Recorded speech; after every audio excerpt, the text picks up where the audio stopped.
Morning, guys. Give me just a minute to get settled. Good to be given permission to be. K-Love. I love K-Love, guys. It's very refreshing to hear in the mornings. It uplifts. I absolutely love K-Love. I don't know if you have K-Love. I'm assuming K-Love is in every state. But I just absolutely love K-Love here in Missouri. So I love to listen to K-Love. It uplifts me. The music uplifts me. So let me post here for just a second. I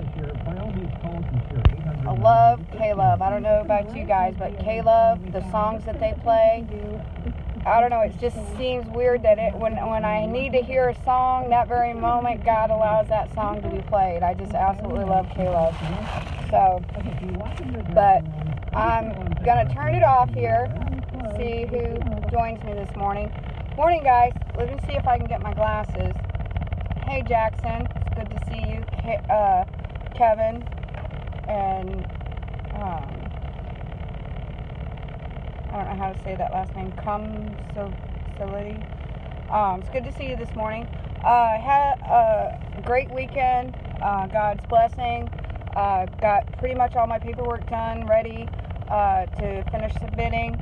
I've been working really hard on some proposals, on some changes here in Missouri. I've been working on, not that I'm actually going to see these take effect, but, you know, Missouri DFS here, when they did their webinar on the 20th, put it out there that, hey, if you've got any ideas of how we can reform and change our how we do things, then we want to see it. So I've been working really hard trying to figure out where the accountability and the changes can be made. And so I've been working on some proposals and some ideas to submit to the state and Attorney General's office on how we can do the intensive in-home services and the contracts. Yes, they've already got the written contracts, but they change them all the time. They literally, when I started filling out the contract before, now I did put in for the intensive in-home services here in Missouri, and if you want to read or learn about the information of intensive in-home services, watch my video where I go over the contract with you of what they have to do, okay, or what I have to do as an intensive in-home services contractor. So if you have questions on that. But that contract changes all the time, and so you have to watch it when they change things. Sometimes it's just changing a date or a name or something like that, but they still have to let me know when they make changes.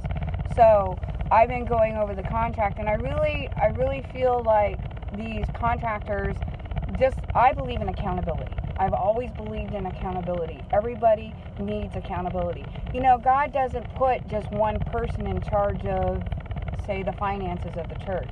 Why? You don't just let one person run the money. You always have a counter and a witness. And, you know, you need accountability, guys. I really, truly believe in accountability, okay? And so in my proposal, I believe that we have to have an accountability. Not to DSS, not to, you know, to a third party of when there's complaints or when there's, you know, because what if somebody's not doing something right and they're not doing their job right and they're not going in and actually helping these families do what needs to be done, which is part of the contract, and the family goes, well, I was told I was getting intensive in-home services. The lady showed up one time, but yet she submitted a report that said she was there every day.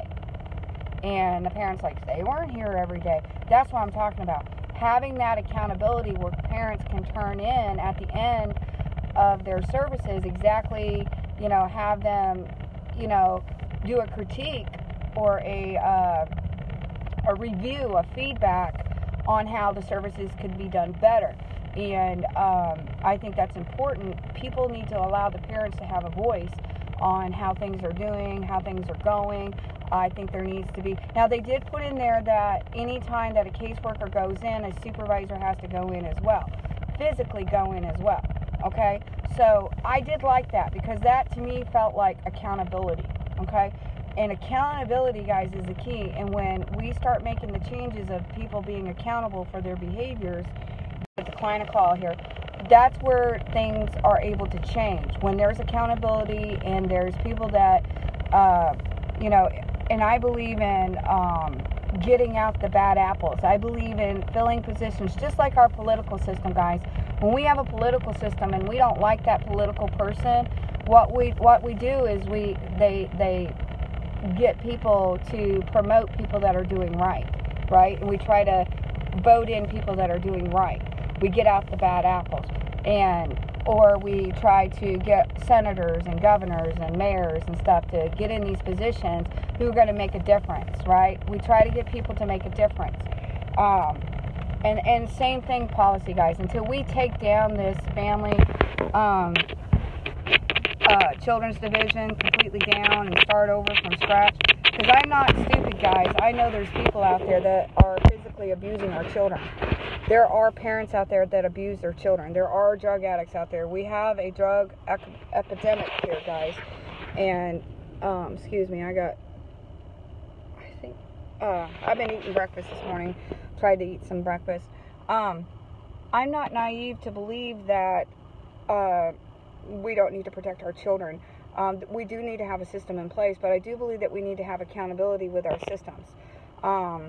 I believe that when we start exposing lies and exposing supervisors and exposing lawyers and exposing guardian items and exposing judges, if they're, you can have a bad judge who makes bad decisions and he not be corrupt, okay? You can have just some people, they have a bad day, so they take it out on everybody around them. I don't believe in that, but unfortunately, society pushes so much about people's feelings that nobody really understands that sometimes you need to excuse yourself when you're having a bad day. People make that comment, if you've got problems at home, don't bring it to work. Okay, same principle. If you're a judge and you got problems at home, don't bring it to work and taking it out on everybody else, okay? Because there are certain judges I know when they're having a good day or when they're having a bad day, okay? Nobody should know whether or not you're having problems at home, okay? That's just not something that in those type of positions you should allow people to see. But that's just a professional opinion, okay? I'm not saying they're corrupt. I'm just saying they were having a bad day and they made a bad decision. But we are not going to make the changes that we need to make if we're constantly bad-mouthing people and we got to expose these people, okay? I can go out there and shout it from the mountaintop, this caseworker and that supervisor and this person, and I do my reports. I do report them when they've lied on a report or they've, but the problem is they investigate themselves. So, reporting it, did they do anything? No, they didn't do anything. The supervisor actually got a promotion. But the thing is, guys, I'm not in a position to do anything, okay, other than report them. I'm not in the position to take them to court. I'm not in the position to do any of that. Now the parents, I do encourage the parents, hey, you've got it where she lied on your report, I would take it to a lawyer, and I don't know things about lawyer things and what they can and can't do, right? So, all I do is expose them as much as I can. I report them to the Attorney General's office. I report them to everybody that I'm supposed to, okay? I report them to their supervisors, to their supervisors. I report it straight up to the top, okay? Anytime anything like that happened. And they didn't like me for that. Why? Because I exposed them, okay? And a lot of time, we got a lot of caseworkers fired. We got a lot, and all they do is just replace them with other unknowledgeable caseworkers or fresh in the field who will call me up and ask me how to do their job, okay? Because they're new, they're brand new, they don't know how to do this, they don't know how to do that, okay? So all they do is we'll get out a caseworker and then they'll just put another one in. And then I've got to weed out and see, are they a good caseworker? Are they going to do their job? Are they going to stand for what's right? And so a lot of times you just never know until you get into the case whether or not that caseworker is a good caseworker or somebody who's going to go to bat for you. And my thing is, if they're supposed to go to bat for you and listen to you and help you and inform you and do what they're supposed to do, and I will show the parents the agreement that DFS has about what they're supposed to do with the parent, You know, if you have an open case, my first defense that I teach parents, don't let them in your home. When CPS shows up at your house, don't let them in your home. But unfortunately, if these parents already have an open case and they already got the situation that they're in, the only advice I have for them at that point is find out everything that you have to do, because they've got your kid held hostage. Find out everything that you have to do, get it done, and plus more. Okay? Why? Because when you stand before that judge, and make sure you document everything. Anytime that you go to an FST meeting, a drug drop, a UA, a therapy, parent education, because they'll put you through all these hoops. Literally put you through all these hoops. You make sure you document everything, because they'll switch caseworkers 3-4 times in a case. You make sure you have your documents so that when you go before the judge can make a decision. Yes, it's not, you know, they want to say it's not a court of record. They do record the hearings, okay? They do record them here in Missouri. I would assume they do in every state. I don't know if they do in your state, but I do know here in Missouri they record it. They got that lady that records everything that's going on. So you should be able to get a copy of that. And I always tell my parents to get a copy of that. So if they record in your state, you need to make sure to get those recordings. It's called a transcript. You need to make sure to get that transcript of that hearing that day, and you need to raise your hand and ask the judge for it. Put it on record that you're asking for your reports, okay? Put it on record that you're insisting that you get a copy of that transcript for that court hearing that day. You take notes. You make sure. That's how I help my families, okay? That's how I help my families. And I've been very successful helping my parents with their documentation. So, all of this situation that with contracts and stuff like that, if you have any questions about it, guys, I'd be more than happy to answer any of your questions. I will go back over. I'm gonna try to, my daughter's on computer, guys, I'm not very good at, so I have my daughter working on kind of like a PowerPoint for me of all the pictures and stuff I took of the webinar on the 20th that I went to here in the state of Missouri. They did it by phone, or not by phone. Well, I attended by phone, but I attended through not the Zoom class. It was another app where everybody could attend a meeting, but where I took pictures of their PowerPoints and stuff of what they're teaching here for them to implement here in the state of Missouri. Some of it's good, some of it I kind of question only because of the accountability aspect of it. It'd be good if they actually do it, but the thing is, are they going to be held accountable to what they say they're going to do? That's the difference, guys, and that's where you need to know what the contracts say so that when you're fighting your case, you can point out to them, hey, your contract that you have with the federal government says that you have to do this. You didn't do that.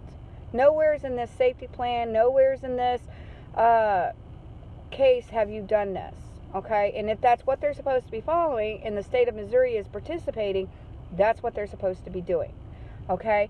So, and then if they're not doing that, then you need to tell the judge, hey, this hasn't happened.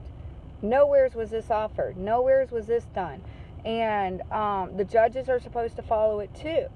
So, make sure that you know your rights. Know what you got to do. Okay? And do I agree that they should have taken your children to start with? No. And people are fighting to get their kids back. I believe that it's legalized child trafficking, and we've got a really messed up system. We absolutely do, guys. We absolutely do. And we need to fight it, and we need to make the changes, and we need to have the accountability. We need to get these things changed. I believe we need to protest. We need to say, absolutely, you cannot take our children. Now, I do believe we need to protect those children that are being abused. I absolutely, absolutely believe we need to protect those. I think we need to open up treatment centers for people that are struggling with drugs and alcohol and get them clean. And if they refuse to get clean, then you're a safety risk for your children. You absolutely are. And you can argue till you're blue in the face with me. It's not going to change my opinion on that because I've seen it. I've seen the damage it causes to families. And you may be one that can be what's called a professional drug user. but not everybody's able to do that. And if you have children, you have responsibilities. Your children should come first after God. So I'm more than happy to answer any questions, guys. Anything that you have to say, please instant message me and let me know if there's anything I can help you with, or if you have any questions maybe that you don't know about your case, maybe a new, fresh, perspective. I'm more than happy to talk to you about it. I am not going to give in to this malice that is going around. Guys, I appreciate all the well wishes and the hugs and the I'm sorry and go defend yourself. That's not going to happen, guys. I believe what God says, and I'm going to do it that way. And I'm not going to come on here and fuel the flames of that. And I'm more than happy to just dust my feet off and move on. Okay, guys? So I really appreciate all the prayers, the hugs, and the words of encouragement. And I'm not going to promote something I don't believe in. And I believe that God has all kinds of ways and all kinds of people that He brings in our lives. And I pray for wisdom every single day, guys. And I love people with all of my heart. And I fight where I'm at here in Missouri. And I intend to try to make changes where I can. And I'm going to continue fighting. I'm going to continue learning. Every single day I'm learning, I'm reading, I'm studying, I'm trying to figure these things out, okay? So just pray for me, pray for my family. My son turned 4 on Saturday. We took him to the autistic Chuck E. Cheese on Sunday. We didn't realize it was just for the morning time that they do the special autism for autistic children at Chuck E. Cheese. I thought it was an all day. They do it on the first Sunday of every month. And so we thought it was an all-day thing. So we took him after church on Sunday. I walk in, I was like, wow, this is louder than I normally hear it. I was like, God, my son doesn't like he does this if it's too loud and stuff like that. I was like, this seems really, really loud. And she goes, oh, you're here for the autism? I said, yeah, this doesn't seem like it. She goes, oh, that's in the mornings. And so I was like, oh. But then he seemed like my son just took off running like he was fine with it. And so we went ahead and stayed. He had a blast. Absolutely had a blast. He didn't play any of the games. He wasn't interested in any of the games or anything like that, which is fine. Saved me some money. He was interested in just running and touching everything. Running and feeling the vibrations from the toys when they would run, or the machines when they would ping pong and stuff like that. And had a blast. Absolutely had a blast. If you have an autistic son, look into that, guys, or autistic children. Chuck E. Cheese, which I really love, they do this thing, here in Missouri they do. I would assume they do it everywhere. But here in Missouri, look up which Chuck E. Cheese participates in it. But they actually get people that come in that specializes with autistic children, and they bring them in from the colleges. They do internships to help children with disabilities. And so Chuck E. Cheese participates in that and has an Autistic Sunday once a month, the first Sunday of the month, where people can bring their autistic children, and they dim down the noise, they dim down the lights a little bit, so it's not so, because autistic children, they get kind of the lights and the sounds. If you ever see a kid walking around with headphones on, it's because they have a sound sensory problem. And some children can't handle too much noise. It causes too much brain activity. And so Chuck E. Cheese company participates in that. And I really love that. So I recommend that if you have that, look into that in your state and see if they participate in that. Because my son absolutely loved it. Absolutely loved it. Even though it wasn't during a autistic time, but I was really shocked. I thought it would be too loud. I thought he wouldn't like it. But he absolutely loved it. Absolutely loved it. And we met a couple other families there too that thought it was all day, who had their autistic children there, and they were just loving it. Okay, and we tend to go back next first Sunday of the month in the morning and participate during the actual autistic time for our kiddos. So I just absolutely love that, guys. My son, he turned 4. He's still nonverbal, but we're praying that this is the year that he starts talking. But he is smart, guys. He is the smartest little kid I've ever. Wow. I mean, he has reprogrammed 2 of my TVs now into German, and I mean, he's smart. He's the smartest little boy you'll ever meet. And yeah, it was a great weekend, guys. The Lord is really blessing. He's helping a lot of families here. We're working really hard. Working really hard to get my facility opened up in Harrisonville. Trying to open up a counseling ministry, a support system for families that are in DFS. We're opening up a, Lord willing, I'm supposed to meet and get the code for usage for the building that I've already found. And once all, it's a domino effect, guys. You got to do certain things to get certain things done. And my goal is to open up a treatment center, a counseling center, a support system for our families, teaching parents, parent education classes, a UA place, hair testing place, and then, great ideas and great things happening, guys. So just remember to pray for me, and I pray for you guys every single day. God bless you. You have a great day, but remember, God comes first in my life, and then my family, and then I'm here to help you guys. Always here to help you. If you need to reach out to me, please feel free to do that. If you need to email me, my email is lucindagracepennington@yahoo.com, or you can instant message me here on Facebook. If I don't get back to you right away, don't please take offense to it. I do have a lot of people that contact me, so I will definitely try to get a hold of you as soon as I can, okay? And I don't make promises, guys.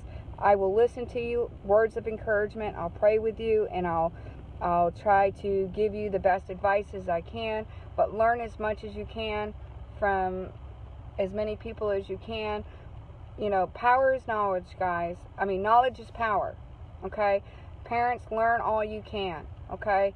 And that's the key in all of this. But just remember, what you're learning, make sure it applies to your case, okay? Every case is different. Every case has its strengths and weaknesses. So make sure that what you're learning and what you're doing is going to help you and apply to what you need, okay? Because every single case is different. What works for one case may not work for your case.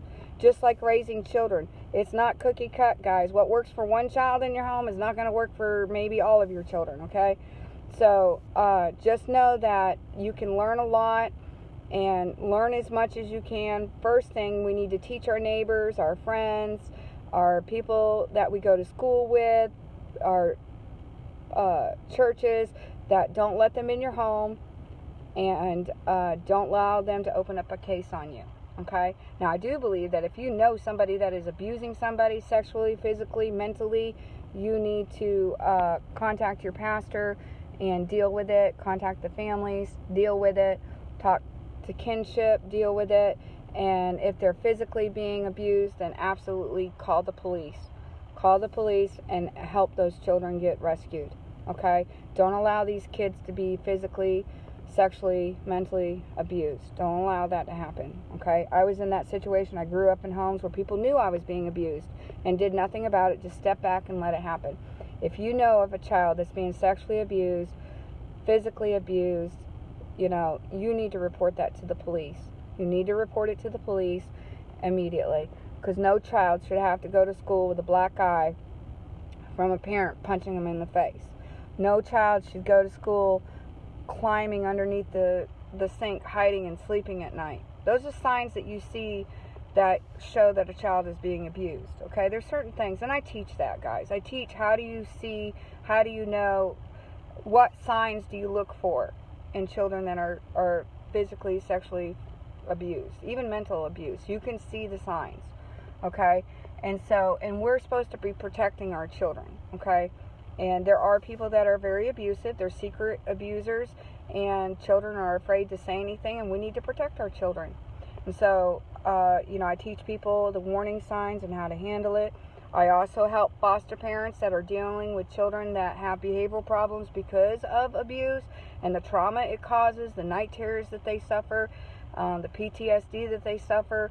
These foster parents have their hands full sometimes, and having to deal with some of these children that have really seriously been abused and need the help that they need. I help foster parents get the help they need to help these children heal. I've helped counselors help these kids to open up. I've helped them understand the behaviors that these children are having and how to work through them and process them and teach the children coping skills. It's very difficult. If you've read my book, you know why I have the insight of how these children feel and struggle. Why? Because I was one of those kids that was very severely abused as a small child, even up to adulthood. I was in the system since I was 20 years old. So, I was actually ward of the state till I was 21, but I got married when I was 20 and still had to report to my caseworker, even though I was married, until the case was closed till I was 21. So, even still, they had their claws in me even after I got married, in the sense of I had to report to them where I was at, what I was doing, if I was being successful, and all that good stuff.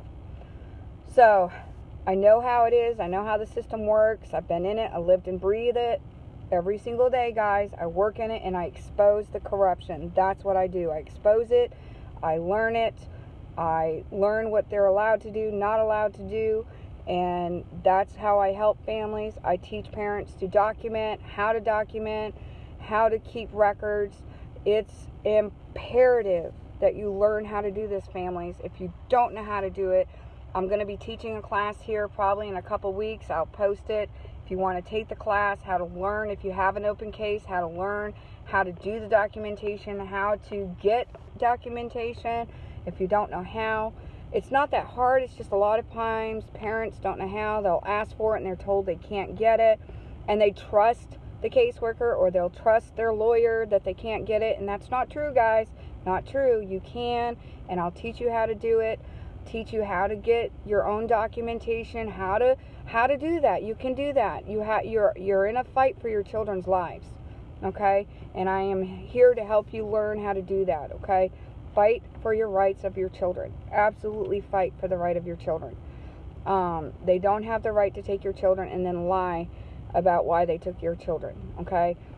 Please, people, if you have issues or concerns or worries, don't call CPS because you're having a fight with your ex. You're putting your children's lives in danger. Don't do that.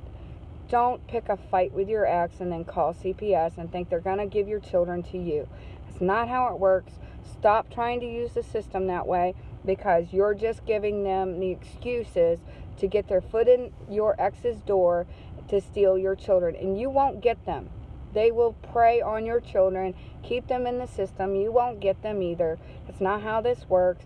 Until we can establish kinship, people will tell you over and over and over again they don't have their kids because the caseworkers wouldn't let the kinship have them, and these poor grandparents, aunts and uncles are missing their nieces and nephews and grandchildren because caseworkers don't do the right thing, judges don't do the right thing, and they fight and they fight and they fight.